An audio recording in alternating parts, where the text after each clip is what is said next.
तेरा कुछ नहीं हो सकता रे। अब दिल्ली में उन लोग बुला रहे, वहां भी नहीं जा रहा है तू।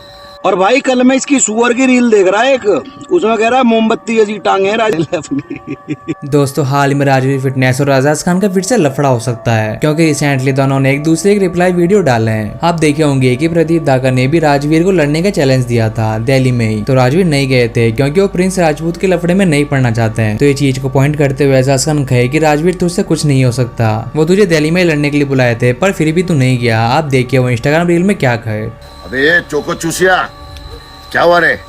वो धाका और राजवीर तेरे को चैलेंज किए ले मिल रहा नहीं है, क्या हुआ? हाँ, मोमबत्ती जैसी टांगे वाले, तेरा कुछ नहीं हो सकता रे। अब दिल्ली में उन लोग बुला रहे, वहां भी नहीं जा रहा है तू। चल ठीक है, टेक केयर। चोको चूसिया। तो ये वीडियो जब राजवीर ने देखी तो उन्होंने भी आजाद खान को जवाब दिया और कहा कि फ्लॉप एक्टर है, और भी वो एग्जैक्टली क्या कहे आप देखिए। अगर तुम भी फ्लॉप हीरो कहेंगे क्या कहेंगे? फ्लॉप कीड़ा कह लो बॉलीवुड का। जैसे आजाद खान दिखता ना, फिर आप कीड़ा के अंदर अच्छी थू ऐसा नहीं दिखना चाहते हो। जाज आंट ये भी भाई सुपरस्टार होता, सच बता रहा हूँ। वो तो इसके पास ऐसे सोर्स नहीं थे कि। और भाई कल मैं इसकी सुअर की रील देख रहा है एक, उसमें कह रहा है मोमबत्ती जैसी टांगे हैं राजू। मेरी मोमबत्ती जैसी टांगे भाई, दोनों टांगे मेरी अपनी। किसी दिन लेग्स वर्कआउट का मन हो ना, बूढ़े जिम कर लियो साथ में, स्क्वाट्स मार लियो साथ मेरे, ठीक है वाली, समझ गया? शकल के मोमबत्ती की सी टांग बता, लेग प्रेस स्क्वाट जिसमें उसमें आ जियो, ठीक है? औकात में रहे, औकात में। एंड तो नेक्स्ट अपडेट में आपको पता होगा कि रोहित सिंह चौहान को रजत दलाल से पैसे नहीं मिले थे 60,000 रुपए, जिसको लेकर रोहित काफी एक्सपोज वीडियोस भी डाले रजत दलाल को लेकर। तो हाल ही में रजत दलाल ने पैसे दे दिए, तो रोहित इंस्टाग्राम स्टोरी पर ये कहे। सो भाई मुझे मेरे पूरे पैसे मिल चुके हैं, और अब मैं यहाँ पे कुछ भी ऐसी वीडियोस वगैरह डालूंगा नहीं, अपना कंटेंट डालूंगा। और बाकी आप लोगों को थैंक यू। अब मैं यहाँ पे कुछ नई चीज़ शुरू करने वाला हूँ, और उसके लिए स्टे ट्यून्ड। एंड तो नेक्स्ट अपडेट में चंद्रिका दीक्षित और दीपिका आर्या की कंट्रोवर्सी चल रही है, जहां चंद्रिका दीक्षित दीपिका आर्या को कही थी कितनी भी कंट्रोवर्सी कर लो तुम्हें बिग बॉस 18 में जाने को नहीं मिलेगा। साथ ही दीपिका आर्या अपने पति को सड़क पर पीटा करती है, ऐसा भी चंद्रिका ने कहा। तो दीपिका आर्या गुस्से में कही कि कभी मेरे सामने मत आ जा, वरना कुछ ऐसा होगा, आप देखिए। भाई ये मैडम हिंदू संस्कृति पता किसे सिखाती है? हिंदुओं का नाम ले रही, सोच रही थी कि सारे मेरी तरफ हो जाएंगे। तो दुनिया कोई पागल नहीं है, दुनिया को सबसे ज्यादा समझ में आता है जो तू ड्रामे करती है ना।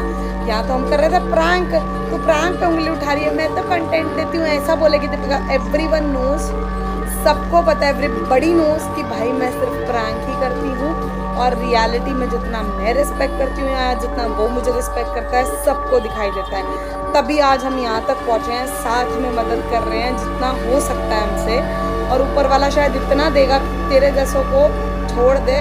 तू ये मत सिखा हमारी ज़िंदगी में कि कभी किसी की, मतलब तू ऐसा एग्जाम्पल सेट हो रही है दुनिया में कि अगर तुम किसी की मदद करोगे तो तुमने सबसे बड़ा पाप किया, ऐसा एग्जाम्पल बन गई तो दुनिया में। लेकिन हमारे सर पे कोई असर नहीं है, क्योंकि वो ऊपर वाला हमारे लिए कर रहा है। और दूसरी चीज़, अगर तुम मेरे को हिंदू संस्कृतियाँ समझा रही है, पहले जिस पेज पे खड़ी होकर तो ज्ञान बांट रही थी, वहाँ सिखा हिंदू संस्कृति, वहाँ के फॉलोवर के हिसाब से संस्कृतियाँ सिखा रही है हमारे को यहाँ पे। तो मेरे पास किसी दिन सामने आ मत जाइए, मैं तुझे गारंटी से बोलूँ तो बिठा के संस्कृति समझाऊंगी हिंदू संस्कृति होती क्या है। जो तू चश्मा लगा के यहाँ मंदिर में घुस रही है ना, तो तेरे को तमीज़ सिखाऊंगी कि हिंदू संस्कृति होती क्या है। तेरे फैशन निकालूंगी बढ़िया तरीके से, समझ में आ गई?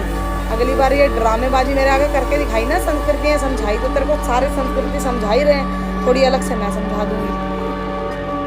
जिनको संस्कृतियाँ सिखानी चाहिए तेरे को वहाँ तो सिखाई। एंड तो नेक्स्ट अपडेट में मोमिता देवनाथ के साथ कितना बुरा इंसिडेंट हुआ है, जिस चीज की जस्टिस के लिए प्रोटेस्ट किया जा रहा है। तो ये चीज को लेकर विशाल पांडे भी इंस्टाग्राम पर कुछ ये है। आप सभी को इंडिपेंडेंस डे की हार्दिक शुभकामनाएं। आज के दिन हमारा देश आज़ाद हुआ था, कहने को मेरे ख्याल से देश आज़ाद हो गया था, बट देश के लोगों की सोच आज़ाद नहीं हुई है। आज से 10 दिन पहले मैंने कुछ सोचा था कि यार एक इंडिपेंडेंस डे की ग्रैंड वीडियो बनाऊंगा, कुछ अलग तरीके से इसको सेलिब्रेट करेंगे। बट उसके बाद जब से डॉक्टर मोमिता देवनाथ ट्रेजेडी के बारे में मैंने सुना है, मैं एक ही चीज़ सोच रहा हूँ कि क्या हम वाकई आज़ाद हुए हैं, क्या हम वाकई हमें सेलिब्रेट करना चाहिए। क्योंकि इतनी मेहनत करने के बाद, डॉक्टर की डिग्री हासिल करने के बाद वो लड़की अपने वर्क प्लेस पे सेफ नहीं है, तो क्या हम आज़ाद हैं? इतनी दर्दनाक, खौफनाक और वाहियात चीज़ करते वक्त उस इंसान के अंदर डर या फिर कुछ एक रुकावट नहीं आई उसके अंदर, तो क्या हम वाकई आज़ाद हैं? हमारी माँ, बेटियां, बहनों पे अगर ऐसा खतरा मंडरा रहा है तो क्या हम वाकई आज़ाद हैं? कहीं ना कहीं हम आज़ाद हैं, लेकिन हमारे लोगों की सोच आज़ाद नहीं है।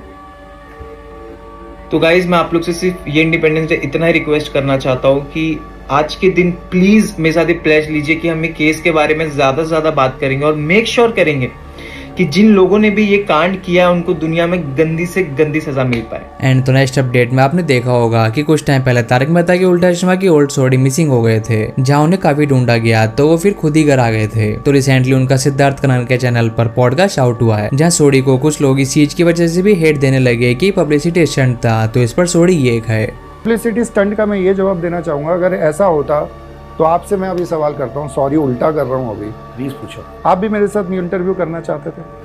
Of course. कितने टाइम से ढूंढ रहे थे आप? समय से, बहुत समय से। जी, मैं आया नहीं आया, कहीं से मेरा कुछ पता नहीं चला। मुझे कितने लोगों ने मुझे बोला था इंटरव्यू करना है। मैंने जो भी मेरा प्रोफेशनल था या पर्सनल था, मैंने कभी आके नहीं बोला। अगर मुझे पब्लिसिटी स्टंट करना होता मैं बहुत सी चीज़ें उसी समय कर लेता, मैंने नहीं की क्योंकि मुझे नहीं करनी थी, मेरी इच्छा ही नहीं थी। कोरोना के बाद मेरा एक्चुअली तब से ही हो गया था कि रब जी के साथ जुड़ो, मुझे अब ये सब नहीं चाहिए। अब ये भी जवाब दे दूं कि वापस आया हूं तो इसलिए आया हूं क्योंकि कुछ दोस्तों ने मुझे कहा कि अब तुझे अगर पैसे कमाने हैं, सब कुछ करना है, तो तुझे फिर से फील्ड में आना पड़ेगा, जो तेरा टैलेंट है वो तुझे वापस लेके आना पड़ेगा। तो फिर मेरा पूरा रूप वापस वही पहले जैसा किया, क्योंकि मैं तो वो भी नहीं करना चाहता था, पर उन्होंने कहा अब आएगा तो करना पड़ेगा, तो मैंने अपना रूप वैसे ही किया जैसा मैं था। दोस्तों अगर वीडियो अच्छा लगा हो तो वीडियो को लाइक कीजिएगा और चैनल पर नए हो तो चैनल को सब्सक्राइब कीजिएगा। मैं ऐसे वीडियोस लेकर आता रहता हूँ।